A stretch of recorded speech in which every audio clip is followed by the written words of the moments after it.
Sanibonani bakithi. Ngicela ukukhuluma ngaNkulunkulu namuhla. uNkulunkulu unemandla kakhulu. uNkulunkulu lo esikhonzako unemandla, ungcwele.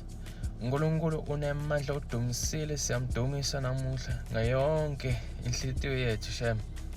Yazi lo uNkulunkulu lo esikhonzako uyingcwele, una lokubonisa, una lihlithiwe lelihle kakhulu. Uyasithanza ngalinye indlela. Ngakukhohle ukuthi uNkulunkulu ngalithando sakhe. Ngicela angasiphile ngaphandle kaNkulunkulu.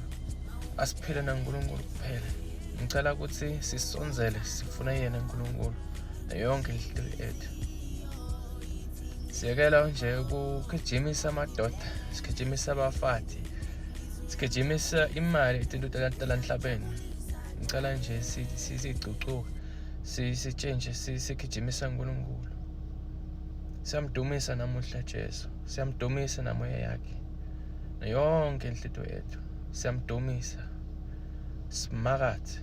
Simakathe unemandla. Konke noma udilangane impilo yakho namuhla, ngicela just nje ubhekela konke esandleni saNkulunkulu. Tasithwalisa namoya namandla yakhe. Ngicela shem namuhla.